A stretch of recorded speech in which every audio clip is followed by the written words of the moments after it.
দুঃখের পরে আছে সুখ, প্রাণটা আবার উদ্বেলিত হয়ে ওঠে। তাই তো, আসলে তো দুঃখের পরে সুখ। এজন্য কষ্ট যখন পাবেন, অসুস্থ যখন হবেন, ওইখানেও আনন্দ করবেন, কারণ সামনে আরাম আসতেছে। সুবহানাল্লাহ পড়েন। মুমিনের হারাবার কিছু নাই, দুঃখ পাওয়ার কিছু নাই। তার রোগের মাধ্যমে তার গুনাহ ঝরে যায়, সে আল্লাহর কাছে প্রিয় হয়ে ওঠে। তা আমাদেরকে কেউ হারাইতে পারে? কথা বলেন, আমাদের কেউ ভয় দেখাইতে পারে? মোটিভেশনাল সূরা, সূরাতুল ইনশিরাহ আর সূরাতুদ দুহা। এখানে অনেক হিউজ মোটিভেশন আছে। যারা হতাশ, যাদের জীবন ভাল লাগে না, মরে যেতে মনে চায়, গার্লফ্রেন্ড গালি দিছে, আছে না নাই? আবার বয়ফ্রেন্ড গার্লফ্রেন্ডের গালি দিছে, এ ওড়না পেঁচায়া ফ্যানের মধ্যে ঝুলে আত্মহত্যা করে। কত বড় পাগল! তুই মরলি কেন? গালি দিছে তো কি হয়েছে? হ্যাঁ, বুঝতে চায় না, হতাশ হয়ে যায়। আর বয়স কম তো, ইচড়ে পাকা, অল্পতে কাবু হয়ে যায়। এই সূরাগুলো পড়ে না। এখানে আশার বাণী আছে। আজকে আমি জানি কথা শোনাবো আপনাদেরকে, শুরুতে আগে সংক্ষেপে বলে দিই। এই সূরার মূল কথা হচ্ছে, মানে সেন্ট্রাল থিম বা সাবজেক্ট ম্যাটার, সূরাতুদ দুহার কেন্দ্রীয় আলোচ্য বিষয় হচ্ছে নিরাশ হবেন না, হতাশ হবেন না, হাল ছাড়বেন না, ভরসা রাখবেন কার উপর? মুমিনরা নিরাশ হয়, হতাশ হয়, হাল ছাড়ে, নাকি ভরসা রাখে? কার উপর ভরসা? কার উপর ভরসা থাকবে? একজনের উপর। চিল্লায় বলেন, তিনি কে? Never lose hope.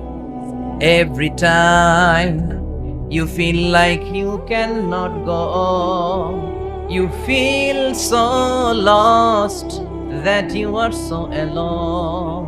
Don't despair and never lose hope, 'cause Allah is always by your side.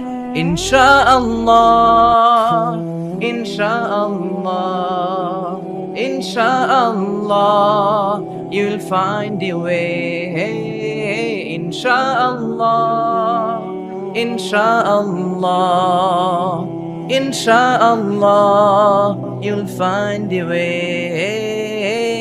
Every time you feel like you cannot go on, you feel so lost that you are so alone. Don't despair and never lose hope, 'cause Allah is always by your side. Insha'Allah, pardon? Insha'Allah, Insha'Allah, you'll find a way. Insha'Allah, Insha'Allah, Insha'Allah, you'll find a way. ঠিক কি না? কি সুন্দর nasheed. Never lose hope, you will find your way. তুমি তোমার পথ খুঁজে পাবে। আমাদেরকে পথ দেখায় কে? এজন্য সূরাতুদ দুহার কেন্দ্রীয় আলোচ্য বিষয় হচ্ছে হতাশ হওয়া যাবে না, নিরাশ হওয়া যাবে না, হাল ছাড়া যাবে না, ভরসা রাখতে হবে একজনের উপর। চিৎকার করে বলেন, তিনি কে? হতাশ যারা, ফ্রাস্ট্রেটেড, আপসেট পিপল, তাদের জন্য, হতাশ ব্যক্তিদের জন্য এই সূরাটা একটা আলোকবর্তিকা, একটা আলোর মশাল। এই সূরাটা পড়লেই হতাশ ব্যক্তিরা মনে শান্তি পায়, আশা ফিরে পায়, দিক ফিরে পায়। ঠিক কি না? এই সূরাটা নাজিল হওয়ার একটা ব্যাকগ্রাউন্ড আছে, শুনবেন। বিষ্ণু ঈসা ইসলামের কাছে যখন ওহী নাজিল হতে শুরু করলো, বিষ্ণু ঈসা ইসলাম ওহীর কথাগুলো পৌঁছে দিতে লাগলেন। যাই নাজিল হতো বিষ্ণুনবী পৌঁছে দিতেন। বিশ্বনবী সাহাবাদের কাছে শেয়ার করে দিতেন। যেটাই নাজিল হতো তিনি পৌঁছে দিতেন, যেটাই, কারণ আল্লাহর আদেশ, ইয়া আইয়ুহার রাসূল বাল্লিগ মা উনজিলা ইলাইক। ও নবী, আপনার কাছে আমি ওহী থেকে যা নাজিল করি সব পৌঁছে দেন, একটাও গোপন করা যাবে? আল্লাহর কাছ থেকে বিশ্বনবী যে সমস্ত মেসেজ, ইনফরমেশন, তথ্য, রেভেলেশন ওহী পেয়েছে, একটাও কি বিশ্বনবী গোপন করেছে? সব প্রকাশ করে গিয়েছে, সব শেয়ার করে গিয়েছে। বিশ্বনবী শেয়ার করতে লাগলেন। সকালে যা নাজিল হয় শেয়ার করেন, দুপুরে নাজিল হয় শেয়ার করেন, রাতে নাজিল হয় শেয়ার করেন, শেয়ার করতে লাগলেন। কিন্তু কি অবাক করা কাণ্ড, হঠাৎ করে এই ওহী আসার ধারাবাহিকতা আল্লাহ বন্ধ করে দিলেন। ওহী আর আসে না, আকাশ থেকে নতুন তথ্য আর নামে না। ঘটনা কি? ওহী আসে না কেন? তথ্য আসে না কেন? জিব্রাইল আসে না কেন? কোন বর্ণনা এসেছে 15 দিন, কোন বর্ণনায় 1 মাস, 3 মাস, এমনকি 6 মাস পর্যন্ত বর্ণনা পাওয়া যায় যে বিশ্বনবীর কাছে 6 মাস ওহী আসে নাই। বিশ্বনবী তো অবাক, ঘটনা কি, ওহী নামে না কেন? আর ওহী না আসলে তো বিশ্বনবী শেয়ার করতে পারে না। এতদিন যা আসতো বলে বেড়াতো, এখন আসেও না, বলতেও পারে না। কাফির মুশরিকরা বিশ্বনবীর গালি দিতে শুরু করলো, মুহাম্মদের রব মুহাম্মদের ভুলে গেছে, মুহাম্মদের আল্লাহ মুহাম্মদের ছেড়ে দিয়েছে। বিশ্বনবীর চাচি আবুল আহাবের স্ত্রী উম্মে জামিল বলতে শুরু করলো, কি মুহাম্মদ, তোমার শয়তানটা তোমার কাছে আসে না? না, শয়তান দ্বারা তিনি জিব্রাইলকে বুঝিয়েছেন যে তোমার জিব্রাইল তোমার কাছে আসে না। এভাবে সবাই গালমন্দ করতে শুরু করলো যে মুহাম্মদের আল্লাহ মুহাম্মদকে ভুলে গিয়েছে। বিষ্ণু ঈসা ইসলাম নিজেও হতাশ হয়ে গেলেন, কি রে ওহী আসে না কেন? আমার কোনো ভুল হচ্ছে না তো? আমার কোনো অপরাধ হয়ে গেল না তো? আল্লাহ কি আমার উপর অসন্তুষ্ট হয়েছেন? আল্লাহ কি আসলেই আমারে ভুলে গেছেন? আল্লাহ কি আমাকে ত্যাগ করেছেন? তিনি কি আমার উপর রেগে আছেন? আমরাও মাঝে মাঝে এরকম হতাশ হয়ে পড়ি। এরকম হতাশ লোক আছে না নাই? কিরে আমার দোয়া কবুল হয় না কেন? আল্লাহ আমার ডাকে সাড়া দেয় না কেন?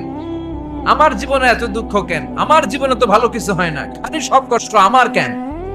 এরকম আছে না নাই? এরকম হতাশদের জন্য এই সূরাটা একটা আলোকবর্তিকা, মোটিভেশনাল সূরা। আলহামদুলিল্লাহ পড়ে বিশ্বনবীকে আল্লাহ আশ্বস্ত করলেন, আর এই সূরাটা নাজিল করলেন, আর বললেন ওয়াদ-দুহা।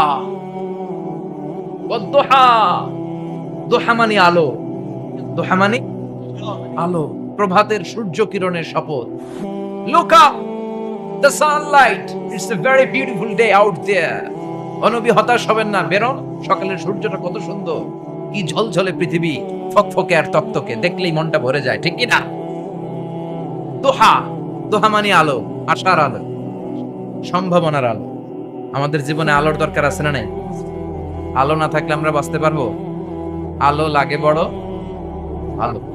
এই আজকে আলো না থাকলে আমার দেখা যাইতো? এজন্য কোরআনকে আল্লাহ আলো বলেছেন। কোরআনকে কি বলেছে? কিতাবুন আনজালনাহু ইলাইকা লিতুখরিজান নাসা মিনাল যুলুমাতি ইলান নূর। Muhammad, I've revealed this holy Quran unto you to lead the mankind out of darkness into the light.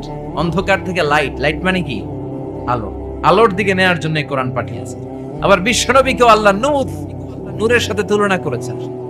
আবার বিশ্বনবী আল্লাহর কাছে নূর চাইতেন, বলতেন আল্লাহ আমার ডানে আলো দাও, আমার বায়ে আলো দাও, আমার সামনে আলো দাও, পিছনে আলো দাও, উপরে আলো দাও, নিচে আলো দাও, আমার দেহে আলো দাও, আমার মাংসপেশির ভিতরে আলো দাও, আমার হাড্ডির ভিতরে আলো দাও, আমার জন্য তুমি আলো দাও। পড়েন আমিন।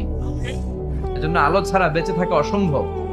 আল্লাহ তাআলা আলোর নামে সূরা দিলেন, সূরাতুদ দুহা, প্রভাতের আলো, প্রভাতের সূর্য কিরণের শপথ, আলোর শপথ। সুবহানাল্লাহ পড়েন। এরপর আল্লাহ বললেন ওয়াল-লাইলি ইযা সাজা, আলোর শপথ, সকালের, সকাল বেলার সূর্য কিরণের শপথ।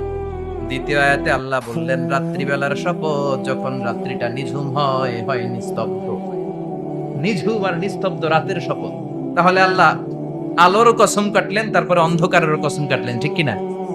আলো দ্বারা মূলত আল্লাহ তাআলা ওহীর আগমনকে বুঝিয়েছে, আর অন্ধকার দ্বারা আল্লাহ তাআলা ওহীর অনুপস্থিতি বুঝিয়েছে।